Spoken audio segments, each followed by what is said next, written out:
నమస్తే ఆరోగ్య మిత్ర కార్యక్రమానికి స్వాగతం. మన శరీరానికి బలం ఇచ్చేది ఎముకలు. కానీ ఆశ్చర్యకరమైన విషయం ఏంటంటే ఎముకలు బలహీనపడే వ్యాధి ఆస్టియోపోరోసిస్ చాలా మందిలో నిశ్శబ్దంగా పెరుగుతూ ఉంటుంది. ఎలాంటి నొప్పి లేకుండా సంవత్సరాల పాటు ఎముకలు గుల్లబారుతూ ఉంటాయి. చిన్నగా జారిపడినా లేదా స్వల్ప దెబ్బ తగిలినా ఎముక విరిగిపోతుంది.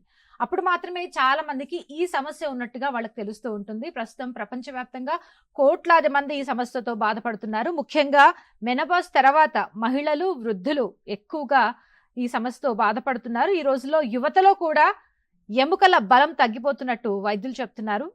ఎందుకని ఎముకలు బలహీన పడుతున్నాయి, ముందుగా గుర్తించే లక్షణాలు ఏంటి, ఎప్పుడు బోన్ డెన్సిటీ పరీక్ష చేయించాలి, సరైన ఆహారం, వ్యాయామం, మందుల ద్వారా ఈ సమస్యను నియంత్రించవచ్చా, ఇలాంటి విషయాలన్నీ మనకు వివరించడానికి నాతో ఉన్నారు senior orthopaedic surgeon doctor Srinivas Thati గారు. డాక్టర్ గారితో మాట్లాడి అన్ని విషయాలు తెలుసుకుందాం.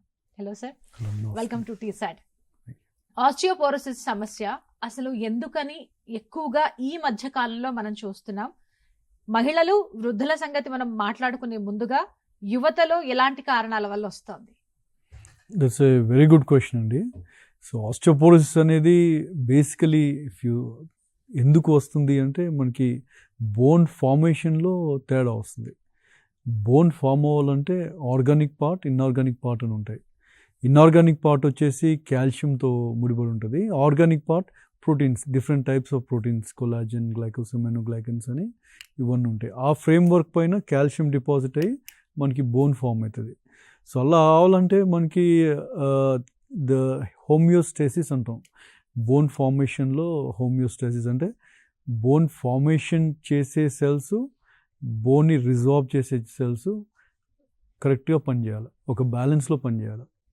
అట్లా పనిచేయాలి బ్యాలెన్స్లో అంటే ద బోన్కి వచ్చే stimulus, majority of the times stimulus ఏంటంటే weight bearing our activities. That is a very important thing. So ఇప్పుడు జనరేషన్లో there is a big change. Younger జనరేషన్లో చాలా తక్కువ యాక్టివిటీస్ చూస్తున్నాం. Most of them are becoming more of desk chair bound, and some of them are working more in the nights. Day time, night time variation వస్తుంది, diagonal variation.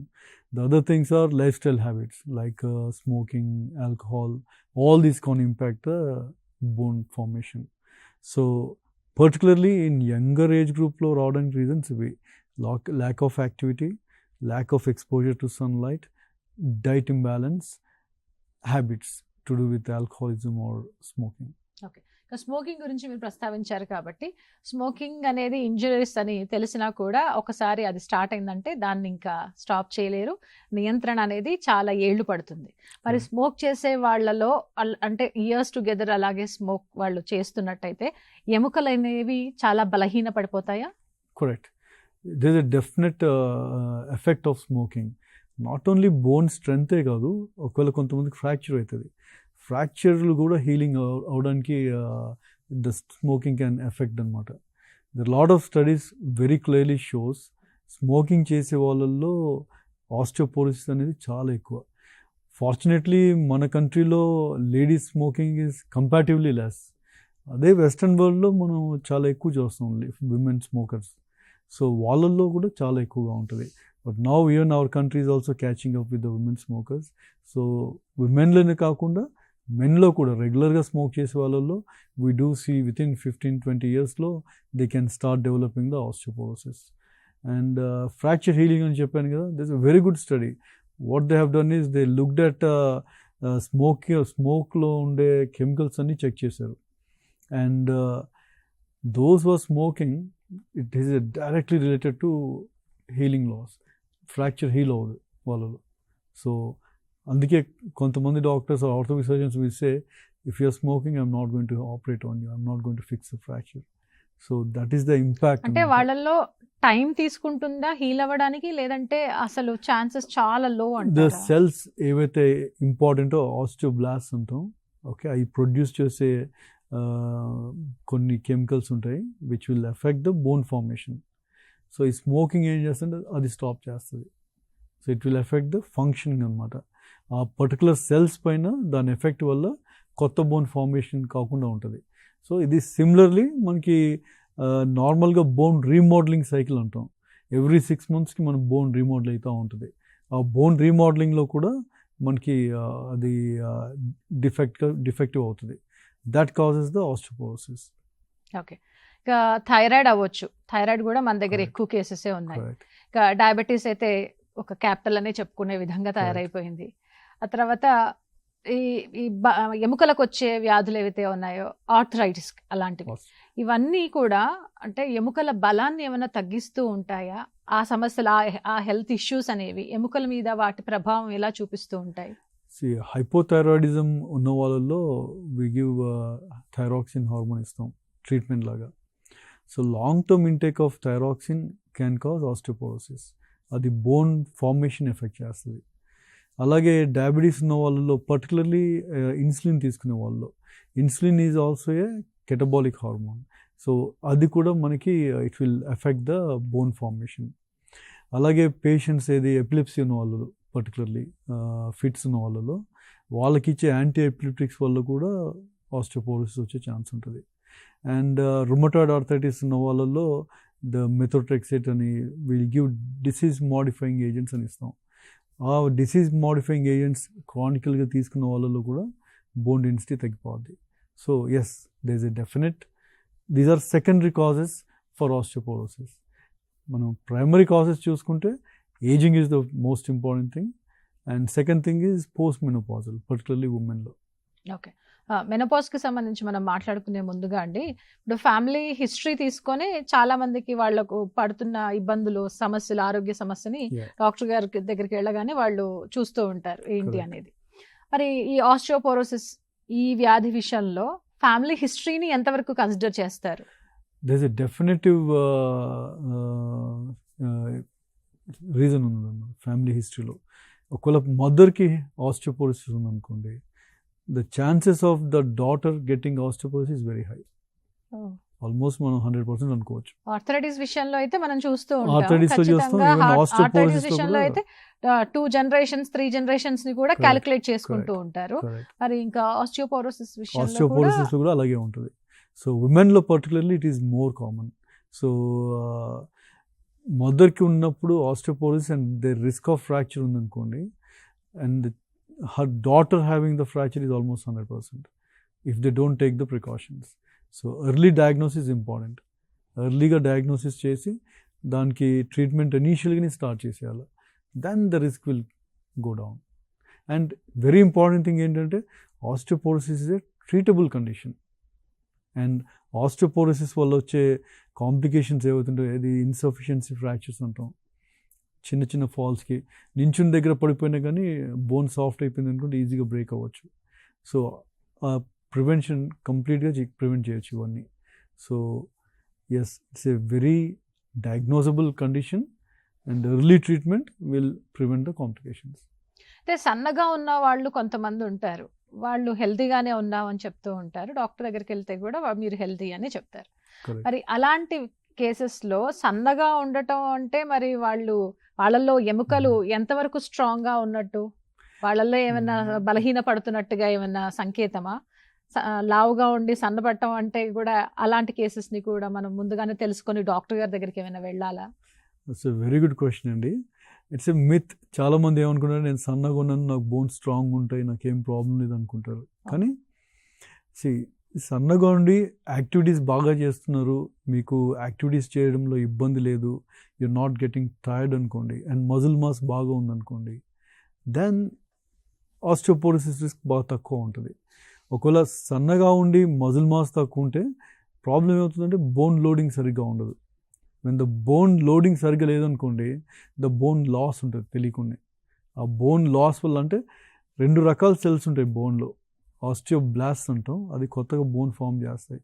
ఆస్టియోక్లాస్ట్ అనేది బోన్ని తీసేస్తాయి. So మీరు రెగ్యులర్గా activity చేస్తున్నారు అనుకోండి, లోడింగ్ ఎక్కువ ఉంది bones పైన, then ఈ ఆస్టియోబ్లాస్ట్ యాక్టివిటీ ఎక్కువగా ఉంటుంది. సో న్యూ బోన్ ఫార్మేషన్ బాగా ఉంటుంది. మీరు యాక్టివిటీ చేయట్లేదు, కొంతమంది ఫర్ ఎగ్జాంపుల్ బెడ్ బౌండ్ ఉంటారు చాలా రోజులు, they may not be moving much. వాళ్ళల్లో కూడా బికాస్ ఆఫ్ ద డిస్యూస్, అంటే బోన్ పైన లోడింగ్ లేనందువల్ల, యాక్టివిటీ తగ్గిపోయినందువల్ల ఆస్టియోక్లాస్ట్ ఫంక్షన్ పెరిగిపోద్ది అండ్ స్లోలీ బోన్ రిజార్ప్షన్ మొదలవుతుంది, and that causes the osteoporosis. So సన్నగా ఉన్నా కూడా మజిల్ మాస్ లేదు, తర్వాత యాక్టివిటీ ఎక్కువ చేయట్లేదు అనుకోండి, వాళ్ళల్లో ఆస్టియోపోరోసిస్ ఎక్కువ ఉంటుంది. అండ్ సన్నగా ఉండి వాళ్ళు ఆల్కహాల్ అలవాటు ఉన్నా, తర్వాత స్మోకింగ్ అలవాటు ఉన్నా, ఆర్ అదర్ మెడికల్ కండిషన్ చెప్పాను కదా, లైక్ డయాబెటీస్ కానీ, హైపోథైరాయిడ్ కానీ, ఎపిలెప్సీ ఉన్న వాళ్ళలో, రొమటాయిడ్ ఉన్న వాళ్ళలో, వీళ్ళలో చాలా ఫాస్ట్గా ఆస్టియోపోరోసిస్ వచ్చేస్తుంది. So yes, it is not సన్నగా ఉంటే it is not like a మనకి ఆస్టియోపోరోసిస్ రాదు, కానీ వాళ్ళలో రిస్క్ ఈజ్ మోర్. లావుగా ఉన్న వాళ్ళు ఏంటంటే బోన్ లోడింగ్ ఎక్కువగా ఉంటుంది. So that will stimulate the osteoblast, అలా బోన్ ఫార్మేషన్ పెరిగిద్ది. బట్ ఒక ఏజ్ దాటిన తర్వాత లావు ఉన్న వాళ్ళలో కూడా ఆస్టియోపోరోసిస్ మొదలవుతుంది.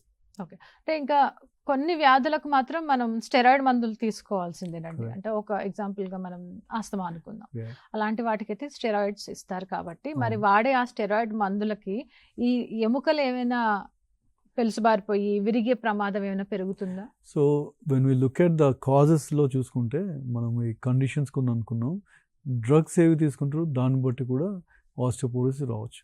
వాటిల్లో steroids is one of the important drug. Yes, అది ఆస్తమాలో కానీ, దాని తర్వాత మీకు రుమటాయిడ్లో కానీ, ఇన్ఫ్లమేటరీ కండిషన్స్లో కానీ ఎక్కువగా ఇవ్వాల్సి వస్తుంది స్టెరాయిడ్స్. ఆ స్టెరాయిడ్స్ ఇచ్చినప్పుడు it has a direct effect on osteoblast formation అనమాట. కొత్త బోన్ సెల్స్ ఫార్మేషన్ని తగ్గించేస్తుంది. That is how the steroids will cause osteoporosis. And steroids chronically తీసుకున్న వాళ్ళలో ప్రివెంటివ్ మెజర్ లాగా ఆస్టియోపోరోసిస్ ఉందా లేదని చెక్ చేసుకోవడం కరెక్ట్.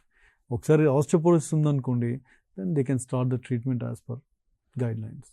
అంటే ఎముకల బలం అనేది అసలు ఏ వయసు నుంచి తగ్గడం మొదలవుతుంది? వన్స్ ఒకసారి బర్త్ అయిన దగ్గర నుండి పీక్ బోన్ మాస్ అంటాం. ఆ పీక్ బోన్ మాస్ రావడానికి 30 years ఆఫ్ లైఫ్ పడుతుంది. So at 30 years of age మన బాడీలో పీక్ బోన్ మాస్ ఉంటుంది. దాని తర్వాత every year we are losing some amount of bone. Almost 2 to 5% of the bone will be lost. It depends upon the activities. మనం రెగ్యులర్గా bone loading activities చేస్తూ ఉన్నాం, వేరే కండిషన్స్ ఏమీ లేవు, you are not taking any drugs అనుకోండి, దెన్ ఆ bone density బాగానే మెయింటైన్ అవుతుంది. మెన్లో up to 70 years bone density maintain అవుతుంది బాగా. ఆఫ్టర్ 70 years బోన్ డెన్సిటీ తగ్గిపోతూ ఉంటుంది బాగా. విమెన్లో అనుకోండి, వాళ్ళు మెనోపాజ్లో వచ్చేసరికి then by 50 years they start losing the bone density. So yes, it's very important to know peak bone mass మనకు వచ్చేది 30 years. దాని తర్వాత నుండి automatically as a natural process, as a natural human process మన బోన్ మాస్ తగ్గిద్ది. But మనం రెగ్యులర్గా activities చేసి వేరే ప్రాబ్లమ్స్ లేకుండా ఉన్నాయనుకోండి, you can maintain the bone mass. అంటే మహిళలు పురుషులు వీళ్ళిద్దరిలో కనుక మనం చూసినట్టయితే ఎవరిలో త్వరగా ఎముకల బలం తగ్గిపోవటం మొదలవుతుంది అసలు? సర్టన్లీ విమెన్లో ఎక్కువ, ఎందుకంటే పోస్ట్ మెనోపాజల్ స్టేజ్లో విమెన్లో హార్మోనల్ చేంజెస్ వస్తాయి. పోస్ట్ మెనోపాజల్ స్టేజ్లో oestrogen is a very important hormone for bone formation. And oestrogen not only the bone formation, calcium metabolism పైన కూడా ఎఫెక్ట్ ఉంటుంది. సో ఎస్ట్రోజన్ ఏం చేస్తుంది, ఆస్టియోబ్లాస్టిక్ యాక్టివిటీ అంటాం, అంటే బోన్ ఫార్మింగ్ సెల్ యాక్టివిటీని ఇంప్రూవ్ చేస్తుంది అండ్ ఆస్టియోక్లాస్టిక్ యాక్టివిటీని తగ్గిస్తుంది. అలా న్యూ బోన్ ఫార్మేషన్ ఎక్కువగా ఉంటుంది ఎస్ట్రోజన్ ఉన్నప్పుడు. వన్స్ మెనోపాజ్ వచ్చినప్పుడు అది రివర్స్ అవుతుంది. సో ఆస్టియోక్లాస్టిక్ ఫంక్షన్ ఎక్కువ అవుతుంది, బ్లాస్టిక్ యాక్టివిటీ తగ్గిపోద్ది, దాంతో బోన్ ఫార్మేషన్ తగ్గిపోద్ది.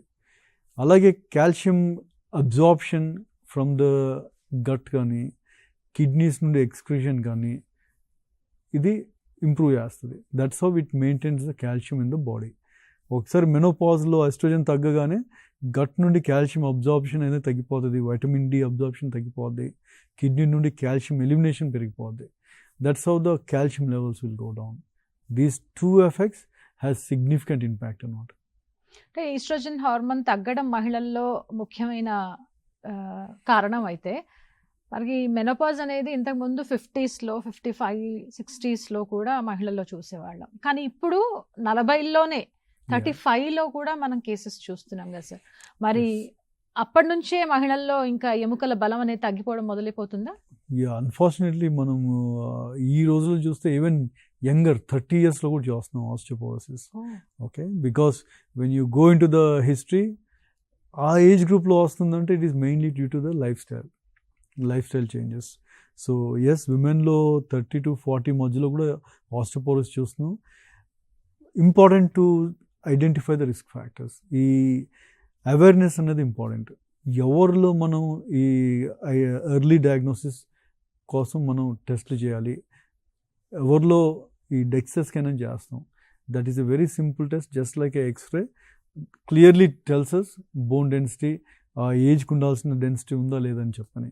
సో ఏ పేషెంట్స్కి స్క్రీనింగ్ చేయాలి, ఎవరికి ట్రీట్మెంట్ ఎర్లీగా స్టార్ట్ చేయాలి, ప్రికాషన్స్ ఏమేమి తీసుకోవాలి, ఇవన్నీ తెలియాలంటే we have to take a good history from the patient. వాళ్ళ ఫ్యామిలీ హిస్టరీలో ఎట్లా ఉంది, వాళ్ళ హ్యాబిట్స్ ఏమున్నాయి, వాళ్ళ అదర్ కండిషన్స్ ఏమున్నాయి, మెడికేషన్స్ ఏమి తీసుకుంటున్నారు, అండ్ లైఫ్ స్టైల్ హ్యాబిట్స్ ఏమున్నాయి, ఇవన్నీ చూసుకొని based on that we can risk stratify. కొన్ని టూల్స్ ఉన్నాయి, ఫ్రాక్స్ టూల్ అని చెప్పని, ఆన్లైన్ టూల్ అనమాట అది. దాంట్లో ఎనీబడి క్యాన్ యూజ్ ఇట్. దాంట్లో వాళ్ళు అడిగిన క్వశ్చన్స్కి కరెక్ట్గా ఆన్సర్ ఇచ్చామనుకోండి, that FRAX tool will give us a risk of osteoporosis. ఒకవేళ ఆ టూల్ ప్రకారం ఎక్కువ ఉందనుకో రిస్క్ ఆఫ్ ఫ్రాక్చర్ కూడా చెప్తుంది అనమాట అది. రిస్క్ ఆఫ్ ఫ్రాక్చర్ కానీ ఎక్కువ ఉందనుకోండి, then better to do a DEXA scan.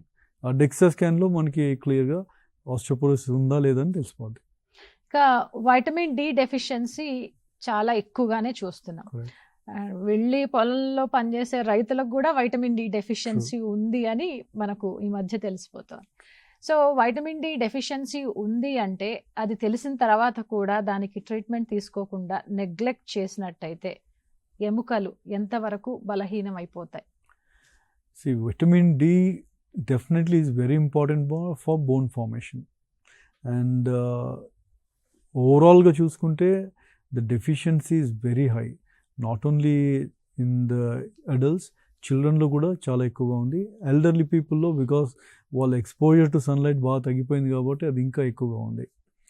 And reasons chuskunte mainly the exposure to sunlight baa tagipoyindi.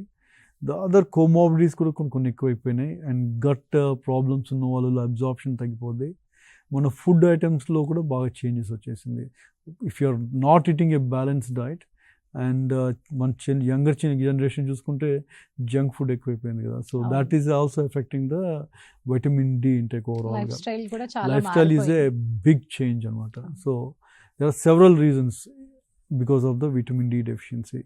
Vitamin D తక్కువ ఉన్నప్పుడు certainly vitamin D is very important in bone formation. So కాల్షియంని అది బోన్లోకి movement చేసేందుకు vitamin D is very important. ఆ deficiency ఉన్నప్పుడు ఆ particular function effect అవుతుంది కాబట్టి ద బోన్ డెన్సిటీ తగ్గే ఛాన్స్ ఉంటుంది. అంటే అసలు ఈ ఆస్టియోపోరోసిస్ని సైలెంట్ డిసీజ్ అని ఎందుకంటారండి? ఎందుకంటే అది మనకి అన్లెస్ మనం రిస్క్ ఫ్యాక్టర్స్ ఉన్నాయా, సిమ్టమ్స్ ఉన్నాయని స్పెసిఫిక్గా చెక్ చేస్తే తప్ప we can't rule out. We say it is a disease which should be ruled out rather than diagnosed. Okay. అంటే డైరెక్ట్ డయాగ్నోసిస్కి ఇప్పుడు only test is DEXA scan చేస్తాం. Otherwise any blood test, there is no blood test to identify osteoporosis. Okay. So we have to rule out if the patient has any other comorbidities, and hormone levels ఎట్లా ఉన్నాయి. Parathyroid hormone is very important in bone formation. ఆ hormone levels ఎట్లా ఉన్నాయి, and calcium ఎంత ఉంది, vitamin D levels ఎట్లా ఉన్నాయి. We say this a metabolic profile. Patient metabolic profile కరెక్ట్గా ఉందా లేదని చెక్ చేయాల్సి ఉంటుంది.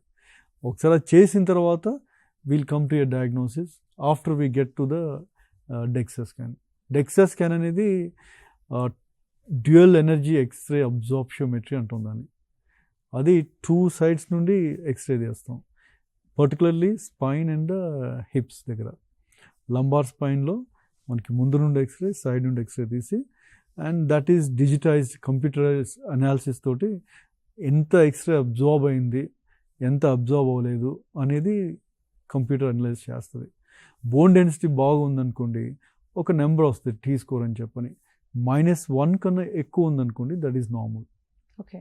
-1 to -2.5 ఉందనుకోని దాన్ని ఆస్టియోపీనియా అంటాం. -2.5 కన్నా తక్కువ ఉందనుకోండి, that is osteoporosis. Okay. So that's a clear diagnosis అనమాట. So it is very important to identify the problem. Silent diagnose ఎందుకంటే చేయడం టెస్ట్లకు సంబంధించి మనం మాట్లాడుకునే ముందుగా వైటమిన్ డి అనేది వెరీ ఇంపార్టెంట్ అని చెప్పేసి అన్నారు. Yeah. ఇంకా కాల్షియం కి సంబంధించి కూడా మనం ఒకసారి మాట్లాడుకోవాలి. ఎముకలు అనగానే అందరికీ తెలిసేది, అందరికీ గుర్తొచ్చేది వైటమిన్ డి కంటే ముందుగా కాల్షియమే. కాల్షియం తీసుకోవాలి, కాల్షియం సప్లిమెంట్స్ వాడాలి ఒక ఏజ్ వచ్చాక అని చెప్పేసి అందరూ అనుకుంటూ ఉంటారు.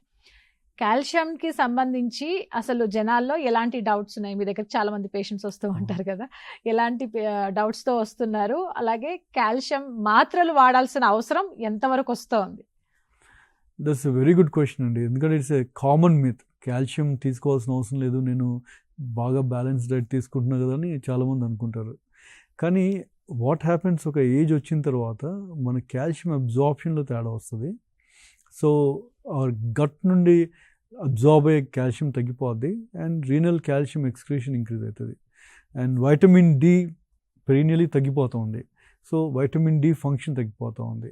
అండ్ విమెన్లో ఎస్ట్రోజన్ ఉండదు పోస్ట్ మెనోపాజల్ ఏజ్ గ్రూప్లో. So these are the several factors. దీనివల్ల మీకు ఓవరాల్గా మన బాడీలో ఉండాల్సిన కాల్షియం తక్కువగా ఉండిపోద్ది.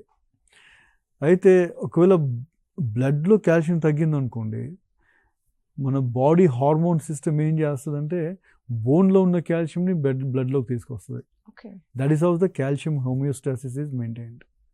ఓకే, సో మనం కాల్షియం టెస్ట్ చేసాం అనుకోండి, చాలా తక్కువ మందిలో కాల్షియం లో లెవెల్స్ చూపిస్తుంది.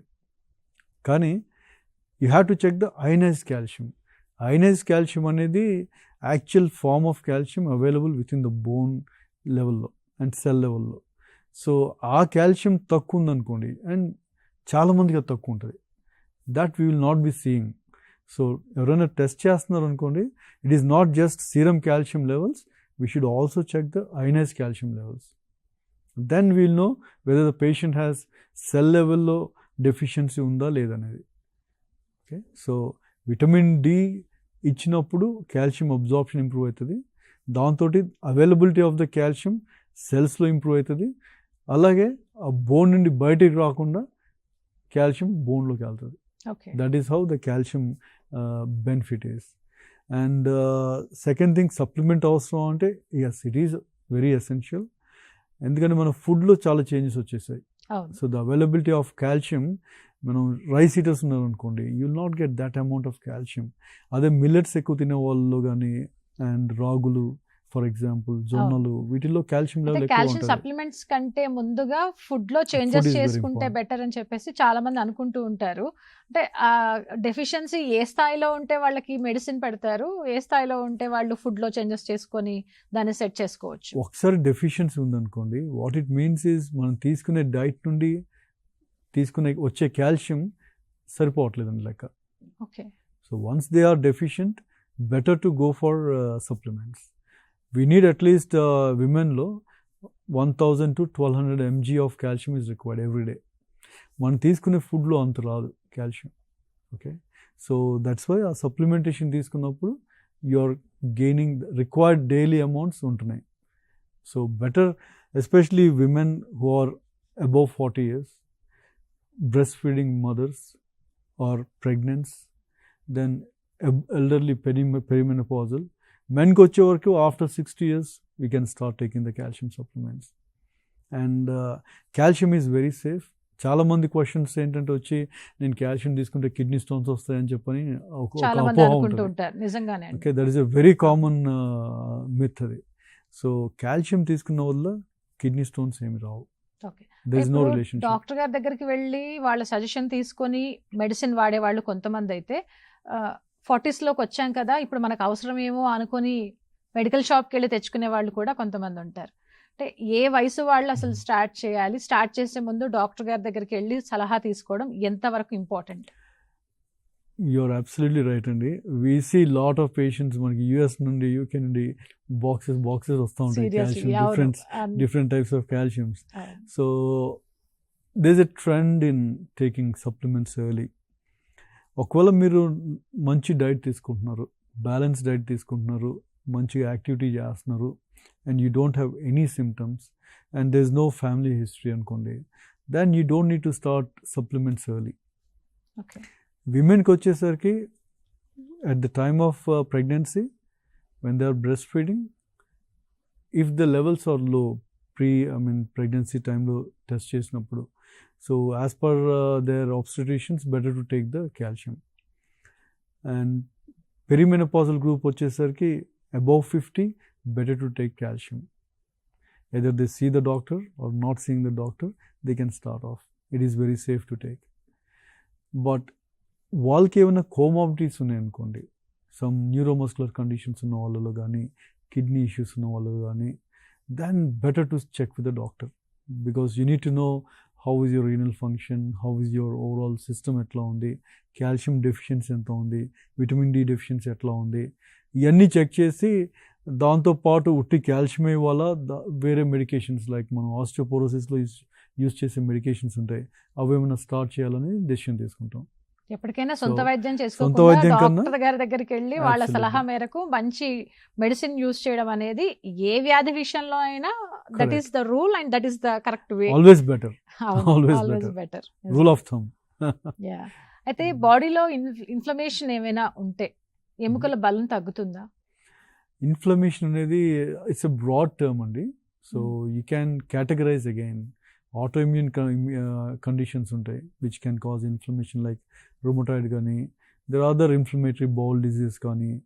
పర్టికులర్లీ ఇన్ఫ్లమేటరీ బౌల్ డిసీజ్ ఉన్న వాళ్ళల్లో కాల్షియం అబ్జార్ప్షన్ తగ్గిపోతాయి.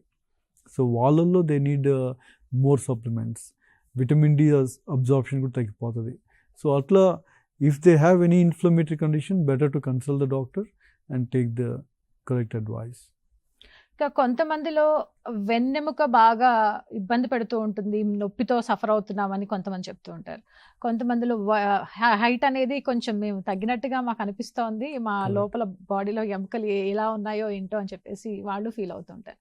అంటే ఇలాంటి సిమ్టమ్స్ ఏంటంటే లోపల ఎముకల బలం తగ్గుతుంది అని చెప్పేసి అవి ఏమైనా మనకు సూచిస్తూ ఉంటాయా ఏంటి? It's a very good question again. So spine is one part of our skeleton, which is the truncal part lo manki support chestadi, and it's a weight bearing one. And as we are aging, if you are not doing any activities cheyatledu anukondi, then the loading anedi taggipodi.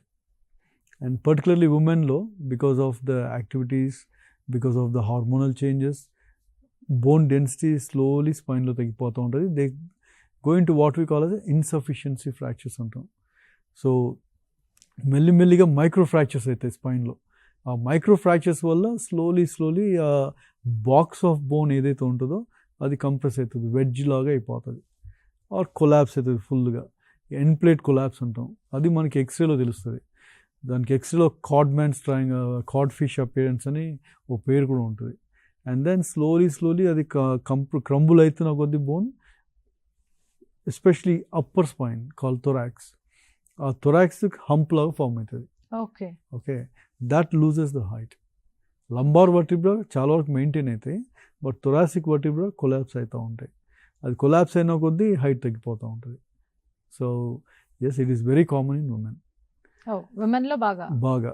And back pain కంటిన్యూస్గా ఉందనుకోండి పేషెంట్కి, and they are getting really tired quickly, and activities చేయలేకపోతున్నారు, bending activities వల్ల pain ఎక్కువ వస్తుంది. But when you look at the X ray examination అంత నార్మల్గా ఉంటుంది. కానీ ఆ బ్యాక్ ఏక్ కి కారణం ఏంటి అని అంటే ఆడవాళ్ళు చాలా మంది అనుకుంటుంది ఏంటి అని అంటే వాళ్ళ డెలివరీ టైంలో సి సెక్షన్ కి వెళ్ళడం వల్ల అప్పుడు ఇచ్చే ఇంజెక్షన్ వల్ల ఈ బ్యాక్ ఏక్ వస్తుందేమో, అప్పుడు రాని నొప్పి ఏజ్ మీద పడుతున్న కొద్దీ నొప్పి ఎక్కువ అవుతుంది, అదొక కారణం అయి ఉంటుందేమో అని చెప్పేసి అనుకుంటూ ఉంటారు. అందులో ఎంతవరకు ప్రాపర్ మిత్ అండి అది.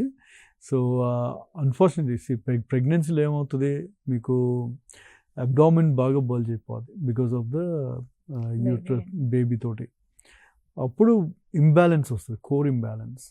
సో ముందర మజిల్స్ వీక్ అవుతాయి, వెనకాల స్పైనల్ మజిల్స్ టైట్ అయిపోతాయి. సో ఆ ఇంబ్యాలెన్స్ వల్ల the loading of the spine change అవుతుంది. ఏదైతే లోడ్ మనకి స్పైన్కి ముందరుండేలాలో it goes through the spine. So దాంతో they start getting back pain. Post pregnancy we always say do good exercises core muscle activation కావడానికి. ఒకవేళ కోర్ మజిల్ యాక్టివేట్ అవ్వలేదు, వీక్గా ఉందనుకోండి, సో ఏదైతే బ్యాక్కి షిఫ్ట్ అయిందో లోడ్ అది అలాగే ఉండిపోద్ది. So that's where they get chronic pains. I see more patients who never had a spine injection. Okay, back pain ఉన్న వాళ్ళు చాలా మందికి స్పైనల్ ఇంజెక్షన్ అయి ఉండదు అప్పటికి. కానీ స్పైన్ ఇంజెక్షన్ చాలా మందికి అవుతుంది, కానీ చాలా కొంతమంది బ్యాక్ పెయిన్తో వస్తారు. So it is a proper myth. Spinal injection ఇచ్చినందువలన బ్యాక్ పెయిన్ అనేది రాదు. That's a full stop. Okay, there is no question about that. ఆ ఇచ్చే needle is hair and very thin needle. అది ఎక్కడ చాలా సన్నగా ఉంటాయి. దానివల్ల మనం ఏ బోను డిస్ట్రక్ట్ అవ్వదు, స్పైన్లో లిగమెంట్లు కూడా డిస్ట్రక్ట్ అవ్వవు. Okay, that is a myth and that myth has to be forgotten. Spinal injection is very safe, anyone can take it. And pregnancy తర్వాత వచ్చే back pains is because of pre existing core imbalance. ఆ core imbalance correct అయ్యి muscle strength improve అయ్యి spine flexibility improve అయింది అనుకోండి, automatically that pain will go away. Delivery తర్వాత టైటన్ అయిన muscles అన్ని కూడా మళ్ళీ మనం ఎక్సర్సైజ్ ద్వారా యాక్టివేట్ చేయాలి. Correct, that's very important. Doctor గారు, కొంతమంది విషయంలో ఇలా స్లిప్ అయి పడ్డారంటే వెంటనే వాళ్ళకి మణికట్టు దగ్గర బ్రేక్ అవ్వడము, వెన్నులో విరగటము అలాంటివి జరుగుతూ ఉంటాయి. అంత చిన్నగా పడితే కూడా ఇలాంటివి జరగటం అంటే ఏమై ఉంటుంది? అంటే వాళ్ళలో ఈ ఆస్టియోపోరోసిస్ ఉన్నట్టేనా? డెఫినెట్లీ ఆస్టియోపోరోసిస్ ఉన్నట్టే లెక్కండి. దీన్ని మేము ఇన్సఫిషియన్సీ ఫ్రాక్చర్ అంటాం. ఇన్సఫిషియన్సీ ఫ్రాక్చర్ అంటే బోన్ పడ్డప్పుడు is not able to take the load. ఆ లోడ్ తీసుకోలేకపోయింది కాబట్టి ఫ్రాక్చర్ అవుతుంది. And wrist is the very common area where we see the fracture. ఈ మణికట్టుకి పైన ఫ్రాక్చర్ అవుతాయి. అండ్ విమెన్లో చాలా ఎక్కువగా చూస్తూ ఉంటాం. And not only wrist, the other areas ఏంటంటే spine, mid spine, particularly junction thorax and abdomen జంక్షన్ల T12, L1, L2 ఈ ఏరియాలో బికాస్ ఆఫ్ ద లోడింగ్ ఆ ఏరియాలో ఎక్కువ ఉంటుంది కాబట్టి కింద పడ్డప్పుడు అక్కడ ఫ్రాక్చర్ అయ్యే ఛాన్స్ ఎక్కువ ఉంటుంది. అలాగే hip fractures or pelvic fractures, we can see shoulder fractures as well. So these are the common areas మనం ఫ్రాక్చర్స్ చూస్తూ ఉంటాం. The reason again most of the time in what to say it's not a high energy injury కాకుండా low energy ఇంజరీలో అయ్యే fractures are because of osteoporosis అనుకోవచ్చు. And ఆ పేషెంట్స్లో better to check the bone density. అంటే ఒకసారి విరిగిందంటే మళ్ళీ త్వరగా విరిగే అవకాశం ఉంటుందా? The risk is almost double. ఒక ఫ్రాక్చర్ అయిందనుకోండి, ఇంకో ఫ్రాక్చర్ అయ్యే రిస్క్ అనేది డబుల్ అయిపోద్ది. So it's always better to check the bone density and correct the bone density. అంటే ఆస్టియోపోరోసిస్ వచ్చిందనంటే వెన్నుపూస వంగటం మనం చూస్తుంటాం కదా, ఎందువల్ల ఇది జరుగుతుంది? అదే ఇంతకుముందు మనం అనుకున్నట్టుగా ద స్పైన్లో ద బోన్ డెన్సిటీ తగ్గినప్పుడు మైక్రో ఫ్రాక్చర్స్ అవుతాయి. ఆ మైక్రో ఫ్రాక్చర్స్ తోటి the box of bone height తగ్గిపోతుంది మెల్లిమెల్లిగా. అది హైట్ తగ్గిన కొద్దీ స్పైన్ బెండ్ అవుతుంది. ఆ స్పైన్ బెండ్ అయిన కొద్దీ హైట్ తగ్గిపోతుంది. ఓవరాల్ పర్సన్ హైట్ కూడా తగ్గిపోతుంది. ఆర్థరైటిస్కి ఆస్టియోపోరోసిస్కి ఏమైనా లింక్ ఉందా? Actually there is no direct relationship అండి. యాక్చువల్లీ ఆస్టియోపోరోసిస్ ఉన్న వాళ్ళల్లో ఆర్థరైటిస్ రిస్క్ ఎక్కువ ఉంటుందా అంటే అలాగే ఏం లేదు. None of the studies prove that. So that is a different condition completely from osteoporosis. కానీ ఆస్టియోఆర్థరైటిస్ వల్ల when patients are not mobilising, అంటే ఎక్కువగా నడవట్లేదు అనుకోండి, ఆర్ ఎక్కువ యాక్టివిటీ తగ్గిపోయింది అనుకోండి, వాళ్ళల్లో as a secondary problem osteoporosis వస్తుంది. ఓకే, ఇక మనం డయాగ్నోస్ గురించి మాట్లాడుకున్నట్టయితే డాక్టర్ గారు, ఇందాక మీరు చెప్పారు డెక్సా స్కాన్ గురించి. ఏ వయసు వాళ్ళు చేయించుకోవాలి? ఒకవేళ ఫ్యామిలీ హిస్టరీ ఉన్నట్టయితే వాళ్ళల్లో వస్తుంది ఖచ్చితంగా అని చెప్పేసి అనుకున్నాం మనం. మరి వాళ్ళు ఏ వయసులో చేయించుకోవాలి డెక్సా స్కాన్? విమెన్లోకి వచ్చేసరికి around 50 years of age better to do a DEXA scan as a screening tool. Or patients ఎవరికైనా సిమ్టమ్స్ ఉన్నా కానీ ఇంతకుముందు అనుకున్నట్టు కోమార్బిడిటీస్ ఉన్నాయనుకోండి, those are on insulin or long term thyroid పైన ఉన్న వాళ్ళు, ఆర్ యాంటీ ఎపిలెప్టిక్ మెడికేషన్స్ తీసుకునే వాళ్ళు, స్టిరాయిడ్స్ పైన ఉన్నవాళ్ళు, వీళ్ళల్లో సిమ్టమ్స్ ఏమైనా ఉన్నాయనుకోండి, like chronic back pain, getting tired quickly, అలా ఉన్న వాళ్ళలో మేబీ అరౌండ్ 40-45 years మధ్యలో they can go for screening test. DEXA scan is a very safe test. ఆ టెస్ట్ వల్ల మీకు వేరే సైడ్ ఎఫెక్ట్స్ ఏమి ఉండవు. And it's very simply done like an X ray only. ఇందాక మీరు ఫ్రాక్స్ అనే ఒక పరీక్షకు సంబంధించి చెప్పారు కదా, అంటే దాన్ని నిజంగానే అంత అథెంటిక్గా తీసుకోవచ్చు అంటారా? ఫ్రాక్స్ అనేది more than a test, it's a questionnaire. Okay, ఆ క్వశ్చనర్లో మనకి వేరియబుల్ క్వశ్చన్స్ ఉంటాయి, డిపెండింగ్ ఆన్ మీ వెయిట్ కానీ, కోమార్బిడిటీస్ కానీ, మీ యాక్టివిటీ ఎంత ఉందని. Then again some investigations are included in FRAX advance టూల్స్లో. That is only a screening tool. So anybody can use the FRAX tool. ఆన్లైన్లో ఫ్రాక్స్ టూల్ అని కొట్టేస్తే యూ విల్ గెట్ ఇట్. మనం క్వశ్చన్స్కి ఆన్సర్ చేసామంటే మనకి రిస్క్ అనేది తెలుస్తుంది, but it is not like any test. Okay, ఇక మరి పేషెంట్ డాక్టర్ గారి దగ్గరికి వెళ్ళినప్పుడు ఈ blood test and urine test అనేది వాళ్లకు సజెస్ట్ చేస్తారా? ఒకవేళ వాళ్ళు ఆ టెస్ట్లు చేయించుకుంటే తెలిసిపోతుందా ఎముక బలహీన పడుతుందన్న విషయం? యాక్చువల్లీ ఇంతకుముందు అనుకున్నట్టుగా osteoporosis a diagnosis of exclusion. Okay, so we need to check all the metabolic profile అంటాం. మనకి బాడీ కాల్షియం లెవెల్స్ ఎట్లా ఉన్నాయి, serum calcium levels, ionised calcium levels, phosphorus levels, parathyroid hormone levels, తర్వాత షుగర్ లెవెల్స్ ఎట్లా ఉన్నాయి, electrolyte imbalance ఏమైనా ఉందా, magnesium levels ఎలా ఉన్నాయి, all of these metabolic panel అంటాం. ఆ మెటబాలిక్ ప్యానెల్లో ఇవన్నీ వస్తాయి. అవన్నీ చూసి ఏమైనా డెఫిషియన్సీస్ ఉన్నాయనుకోండి, వాటికి కరెక్షన్స్ ఇద్దాం. ఒకవేళ అవన్నీ క్రానికల్గా ఉన్నాయనుకోండి, then you go in to a DEXA scan. So దాన్ని బట్టి we can start the treatment for osteoporosis. Spine ఎక్స్రేతో లోపల ఏమైనా విరిగింది అనుకోండి, అది తెలిసిపోతుందంటారా? ఎస్, స్పైన్ ఎక్స్రేలో మనం సింపుల్ ఎక్స్రే, ఒక ఏపీ అండ్ లాటరల్ వ్యూ అంటాం, ముందర నుండి తీస్తాం, సైడ్ నుండి తీసుకుంటాం. ఆ ఎక్స్రేలో మనకి బోన్ డెన్సిటీ ఎట్లా ఉంది, బోన్ ఏమైనా కొలాప్స్ అవుతుందా, ఇంతకుముందు ఒక సైన్ చెప్పాను, కాడ్ ఫిష్ సైన్ అని చెప్పని, అలాంటివి ఉంటాయి. అలాంటివి ఉన్నాయనుకోండి, then we can go for a next definitive test which is a DEXA scan. Okay, అంటే ఓన్లీ డెక్సా స్కాన్ ఒకటేనా, ఇంకా ఏమైనా స్కాన్ సజెస్ట్ చేస్తారా? DEXA scan is a simple scan అండి, అది తప్పించి ఇంకా వేరే ఏం చేయాల్సిన అవసరం లేదు. That will give a clear idea of osteoporosis ఉందా లేదని చెప్పేది. దాన్ని బట్టి we can start the treatment. అంటే ట్రీట్మెంట్ విషయానికి వస్తే అసలు ఎలాంటి ట్రీట్మెంట్ వీళ్ళకి ఇస్తారు? అగైన్ మనకి depending upon the bone density level vary అవుతుంది. So not every patient is the same. So there are different types of medications.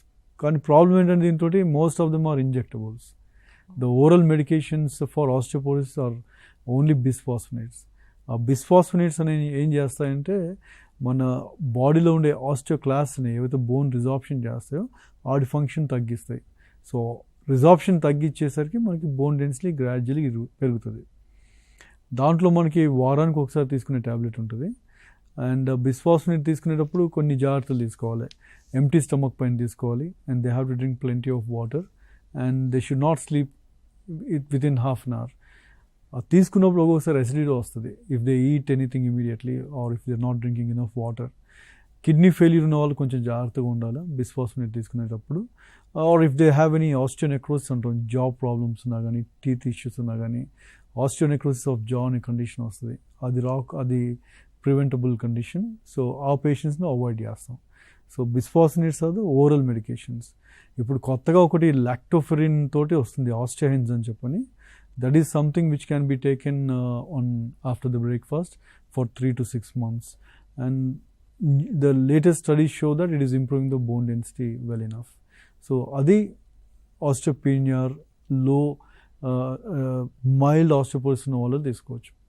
ఒకవేళ ఆస్టియోపోరోసిస్ విత్ T-score -3 కన్నా ఎక్కువ ఉందనుకోండి, వాళ్ళలో it is injectable treatment only. ఆ ఇంజెక్టబుల్స్లో టెరిపాటైడ్ అనేది మన పారాథైరాయిడ్ హార్మోన్కి అనలాగ్ అనమాట. మన బాడీలో పారాథైరాయిడ్ హార్మోన్ ఉంటుంది, దాని అనలాగే టెరిపాటైడ్. అది we have to give everyday, once a day, 18 months తీసుకోవాల్సి ఉంటుంది ఎవ్రీడే. స్కిన్ కింద subcutaneous injection like insulin. And better to be taken in the morning between 8 to 9 AM. Okay, after or before food also is okay. But morning టైంలో that is going to match the మన body circadian rhythm ఏదైతే ఉంటుందో ఆ రిథమ్లో produce అయ్యే పీటీహెచ్కి it will match. So ఆ టైంలో టెరిపాటైడ్ తీసుకోవాలి. And it is 18-month one. కొంతమందికి -3 కన్నా ఇంకా తక్కువ ఉంటుంది T-score. ఓకే, వాళ్ళల్లో will give a dual therapy. Dual థెరపీలో not only teriparatide, other medication we give denosumab అని ఇంకో ఇంజెక్షన్ ఇస్తాం. Okay, it's a monoclonal antibody which helps in again osteoclast function తగ్గిస్తుంది. సో ఆ డెనిస్మాబ్ we can use as a single drug or in dual therapy along with the teriparatide అనమాట.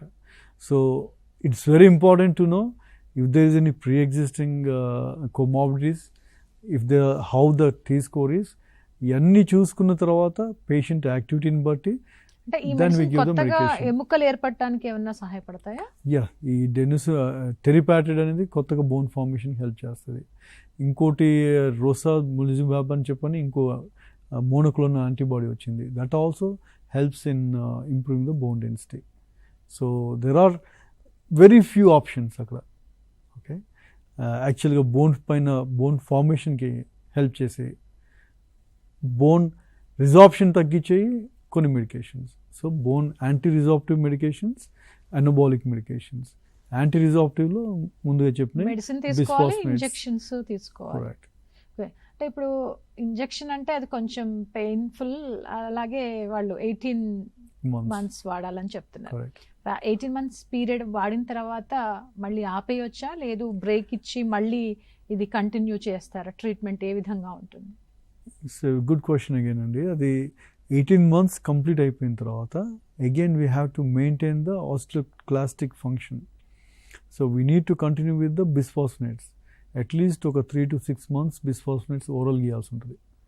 And lot of the patients 18 months అయిపోయాక ఆపేస్తారు. అది అట్లా ఆపకుండా they have to continue for another bisphosphonates ఇంకో 3 to 6 months ఇవ్వాల్సి ఉంటుంది. ఓకే, ఇంకా ఏ మందులకైనా కాస్త కూస్త కాంప్లికేషన్స్ అయితే ఉంటూ ఉంటాయి కదా. మరి ఈ ఇంజెక్షన్స్, వాళ్ళు తీసుకునే మందులు, ఇవన్నీ కూడా కాస్త కష్టతరమైన ట్రీట్మెంటే. మరి వాళ్ళకి కాంప్లికేషన్స్ ఏమన్నా వచ్చే అవకాశాలు ఉన్నాయా? ఇవి తీసుకోవడం వల్ల ఇంకా వేరే హెల్త్ ఇష్యూస్ ఏమన్నా ప్రొజెక్ట్ అవ్వచ్చా? బిస్ఫాస్ఫోనేట్స్ తీసుకున్నప్పుడు we have to give long term ఇవ్వాల్సి వస్తుంది. మేబీ ఫర్ 3 to 5 years ఇవ్వాల్సి వస్తుంది. రెగ్యులర్గా తీసుకునే వాళ్ళల్లో ఒకటి గ్యాస్ట్రిక్ ఇష్యూస్ రావచ్చు, కిడ్నీ ఇష్యూస్ ఉన్న వాళ్ళు కొంచెం జాగ్రత్తగా ఇవ్వాల్సి ఉంటుంది.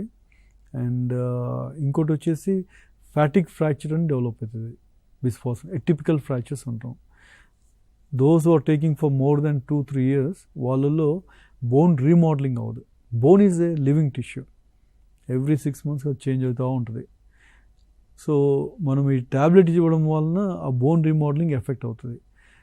స్ట్రెస్ఫుల్ ఏరియాస్, పర్టికులర్లీ థై బోన్లో, ఫీమర్లో, just below the neck of femur, ఆ ఏరియాలో బోన్ రీమోడలింగ్ కాకుండా patients can develop atypical fractures. They are very difficult to treat as well.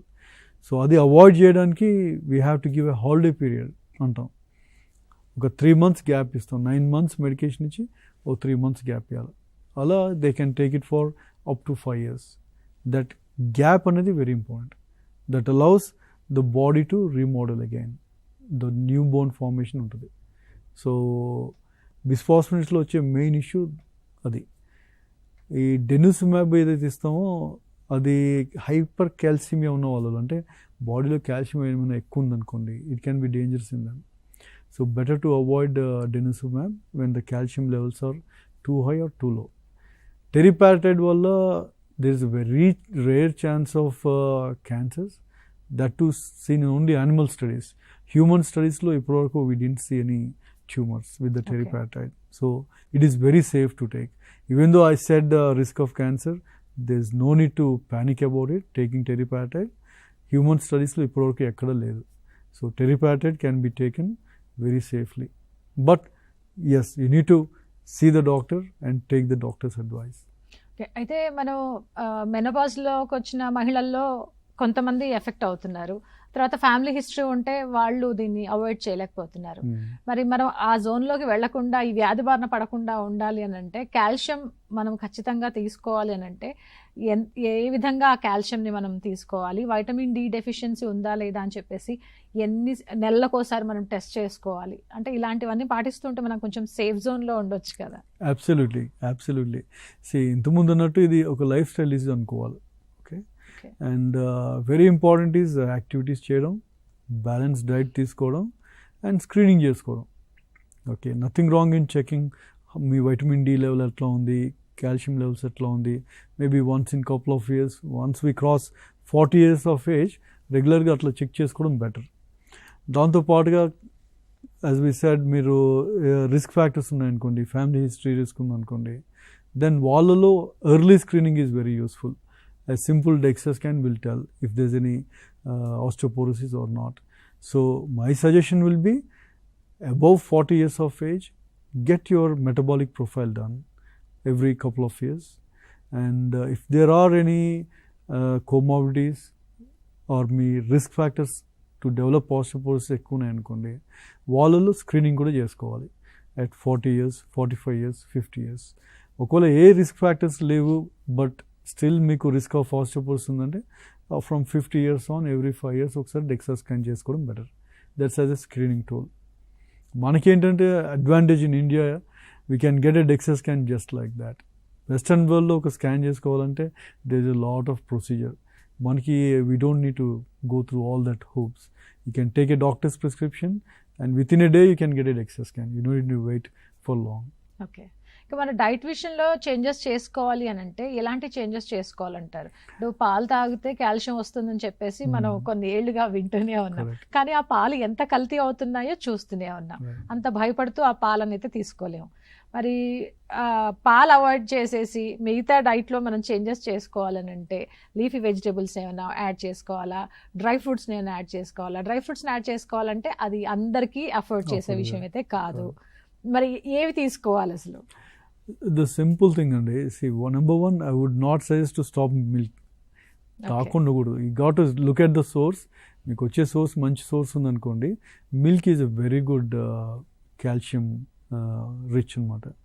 మిల్క్తో పాటు మీకు పెరుగు, కర్డ్లో ఉంటుంది అండ్ పన్నీర్లో ఉంటుంది. ఆల్ దీస్ డైరీ ప్రోడక్ట్స్ మీకు కాల్షియం చాలా ఎక్కువ ఉంటాయి.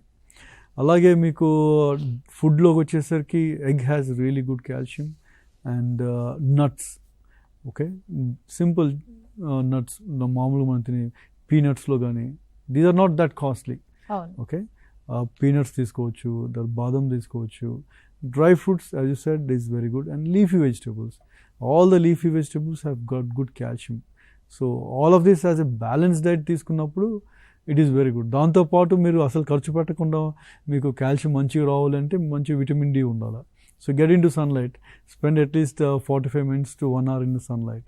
That itself will help in vitamin D production. A vitamin D automatically whatever we are eating దాని నుండి కాల్షియం అబ్జర్వ్ అయిపోతుంది. సన్లైట్ విషయంలో కూడా చాలా కన్ఫ్యూజన్ లో ఉన్నారండి. కొంతమంది ఏమో పొద్దున్నే వెళ్ళాలి 6 to 7, 8 ఆ టైంలో ఎక్స్పోజ్ అవ్వాలి అని చెప్పేసి కొంతమంది చెప్తారు. లేదు 10 to 11 is the right time అని చెప్పి కొంతమంది చెప్తారు. మీరేం చెప్తారు అసలు? This timing sorry is a big myth అండి. Okay, so you need to have direct effect of sunlight. Yes, morning లైట్లో మీకు the chance of developing more vitamin D is more. Okay, మీకు between 6 to 9 is a good time. మనకి after 9, 10 కూడా మీరు వెళ్ళొచ్చు సన్లోకి up to mid afternoon. But don't get burnt in the sunlight because మనకి sunlight temperatures చాలా ఎక్కువ ఉంటాయి కాబట్టి రిస్క్ ఆఫ్ స్కిన్ బర్న్స్ ఎక్కువ ఉంటాయి. So you got to avoid that. Otherwise, in the morning or in the evening, anytime, at least 45 minutes to 1 hour. If you can sunlight exposure, that gives you good vitamin D. It doesn't have to be between 6 to 7 only. Okay. Or 10 to 11 only. 6 నుండి 11, 12 వరకు, as long as మీ skin burn చేయకుండా ఉంటే sunlight is good. జిమ్కి వెళ్ళే విషయంలో కూడా అందరూ జిమ్కి అయితే వెళ్ళలేరు. మరి కొంతమంది నార్మల్ వాక్ చేస్తూ ఉంటారు, ఇంట్లో యోగా చేసేవాళ్ళు ఉంటారు, లేదంటే ఆసనాస్ వేసేవాళ్ళు.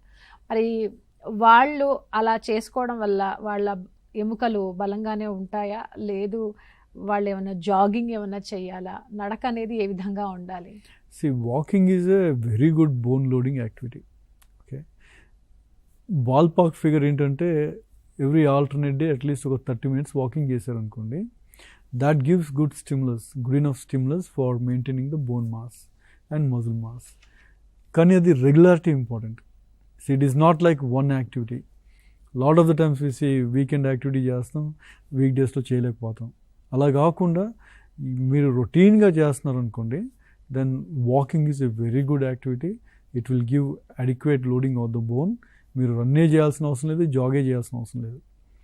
ఆర్ ఈవెన్ కొన్ని ఎక్సర్సైజ్లు ఉంటాయి ఇంట్లో, స్మాల్ వెయిట్స్ తోటి వెయిట్ లిఫ్టింగ్ చేసుకోవచ్చు, అండ్ స్క్వాట్స్ చేయడం కానీ, or even dance. People who can dance, You dance continuously for half an hour, that loads your bone and muscles very well.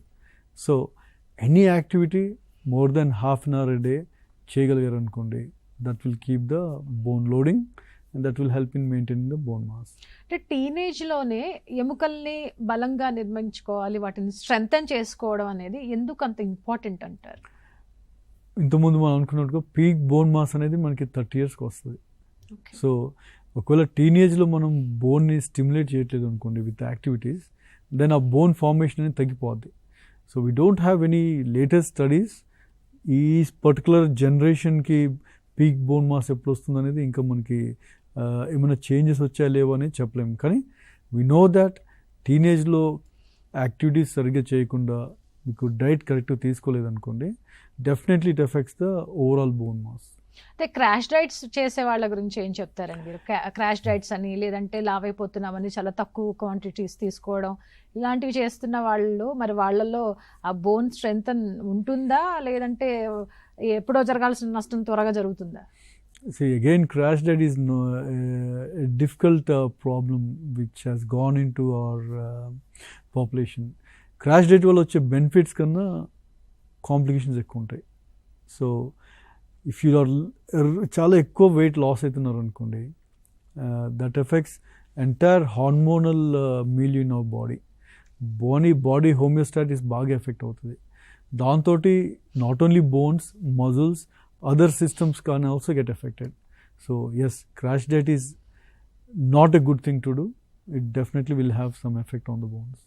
అయితే సిగరెట్ స్మోకింగ్ అనేది ఆస్టియోపోరిస్కి ఖచ్చితంగా కారణం అవుతుందని చెప్పేసి మనం మొదట్లోనే మాట్లాడుకున్నాం. అయితే ఆ సిగరెట్ స్మోకింగ్ అనేది ఆపేస్తే జరిగిన నష్టం మళ్ళీ అది రికవర్ అవుతుందా? డెఫినెట్లీ అండి. ఒకసారి స్మోకింగ్ ఆపేసిన తర్వాత ద స్మోకింగ్ వల్ల ఉండే కెమికల్స్ బాడీలో gradually it may take around 6 months to a year to clear up, and slowly the బోన్కి ఏదైతే అవసరం అవుతుందో బోన్ ఫార్మేషన్ కూడా ఇంప్రూవ్ అవుతుంది. There is a definite improvement after stopping the smoking. అంటే ఆస్టియోపోరోసిస్ వచ్చిన తర్వాత ఆహారంలో మార్పులు చేసుకొని సరిపోతుందంటారా, లేదు దాంతో పాటుగా ట్రీట్మెంట్ కూడా ఎంతవరకు ముఖ్యం అసలు? ఇట్ ఈస్ వెరీ ఇంపార్టెంట్ అండి. ఆస్టియోపోరోసిస్కి మనకి as I said, definitive causes చెప్పలేము ఇవన్నీ. సో ఆ మెటబాలిక్ ప్రొఫైల్ చేసుకుని, డెక్సా స్కాన్ చేసుకుని, టీ స్కోర్ ఎలా ఉందో చూసుకొని, బేస్డ్ ఆన్ దాట్ ఒకవేళ ఓన్లీ డైట్ తోటి కరెక్ట్ చేసుకోవచ్చా లేదా మెడికేషన్ అవసరమైందని డిసైడ్ చేస్తాం. ఒకవేళ -2.5 కన్నా తక్కువగా ఉందనుకోండి bone density, better to take the medication. అంటే ట్రీట్మెంట్ జరుగుతున్నప్పుడు ఎముక బలం పెరుగుతుందా లేదా అనేది వాళ్ళు తెలుసుకోవాలి అంటే ఎట్లా తెలుసుకోవాలి? వాళ్ళకి ఏమన్నా సిమ్టమ్ ద్వారా తెలుస్తుందా, లేదా ట్రీట్మెంట్ జరిగిన తర్వాత ఒక 6 months అట్లా ఏమన్నా టెస్ట్ ఉంటుందా? లాట్ ఆఫ్ పేషెంట్స్ ఒకసారి అది స్టార్ట్ చేశాక దే షో క్లినికల్ ఇంప్రూవ్మెంట్. వాళ్ళకి టైర్డ్నెస్ తగ్గిద్ది, ఈ వేక్ పెయిన్స్ ఏవైతే ఉంటాయో బోన్స్లో అది తగ్గిపోతుంది. లో బ్యాక్ పెయిన్ ఉన్న వాళ్ళు చాలా సిమ్టమాటిక్ రిలీఫ్ ఉంటుంది వాళ్ళు. So clinically the patients will notice the difference. రెండోది వచ్చేసి ఇంప్రూవ్ అవుతుందా లేదా అని తెలియాలంటే we do recommend DEXA scan a year after the starting the treatment. 1 year. There is no point in doing within 3 months. Bone ఫార్మేషన్కి time పడుతుంది కాబట్టి we always advise them to do a screening again a year later. అంటే మెనోపాజ్లోకి వచ్చిన తర్వాత మహిళలు ఒకసారి DEXA scan తీయించుకోవడం మంచిదే అంటారు?